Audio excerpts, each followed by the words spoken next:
ఎన్నికల ప్రచారానికి తెలంగాణ సీఎం కేసీఆర్ శ్రీకారం చుడుతున్నారు. ప్రతి సీట్లో సీఎం సభ ఏర్పాటుకు టీఆర్ఎస్ పార్టీ ప్లాన్ చేస్తోంది. ఉమ్మడి కరీంనగర్ జిల్లా నుంచి కేసీఆర్ ప్రచారం ప్రారంభమవుతుంది.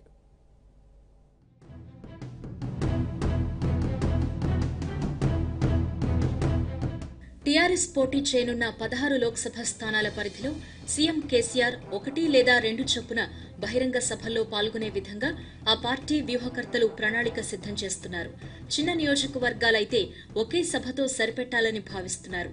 ఆదిలాబాద్, మహబూబాబాద్ వంటి పరిధి ఎక్కువగా ఉన్న నియోజకవర్గాల్లో 2 సభలకు అధినేత హాజరవుతారని వారు చెబుతున్నారు. టీఆర్ఎస్ తరపున లోక్సభ ఎన్నికల ప్రచారానికి కేసీఆర్ ఈ నెల 17న ఉమ్మడి కరీంనగర్ జిల్లాలోని తిమ్మాపూర్ నుంచి శ్రీకారం చుడతారు.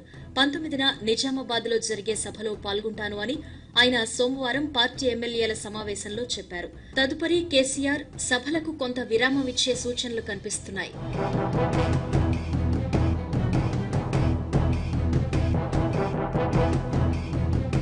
లోక్సభ ఎన్నికల నోటిఫికేషన్ 18న వెలువడుతూ ఉండగా 20, 21 తేదీల్లో హోలీ పండుగ ఉంది.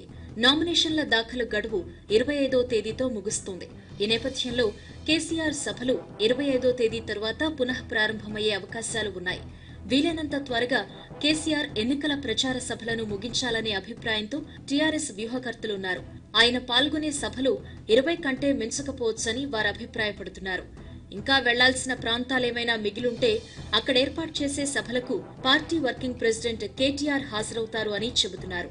తమ ఎంపీ అభ్యర్థులను 2 రోజుల్లో ప్రకటిస్తామని కేసీఆర్ పార్టీ ఎమ్మెల్యేలతో సోమవారం చెప్పినప్పటికీ వారి పేర్లను 2 విడతల్లో వెల్లడిస్తారు అని టీఆర్ఎస్ అధిష్టానం ముఖ్యులు చెబుతున్నారు.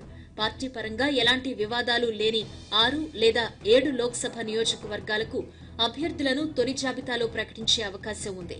ఈ నెల 17 నుంచి కేసీఆర్ సభలు మొదలు కానున్నందున ఆలోపే అభ్యర్థుల మొదటి జాబితా విడుదల ఉండవచ్చని చెబుతున్నారు. సిట్టింగ్ ఎంపీలైన బి వినోద్ కుమార్ కు కరీంనగర్, కల్వకుంట్ల కవితకు నిజామాబాద్ టికెట్లు దక్కడం ఖాయమని, అందుకే మొదటి 2 సభలు అక్కడ ఏర్పాటు చేశారు అని పార్టీ ముఖ్యులు చెబుతున్నారు. అభ్యర్థుల ఎంపికపై ఏకాభిప్రాయం కుదరని లోక్సభ నియోజకవర్గాల పరిధిలోని పార్టీ ఎమ్మెల్యేలతో కేసీఆర్ సమావేశమవుతారు అని అంటున్నారు.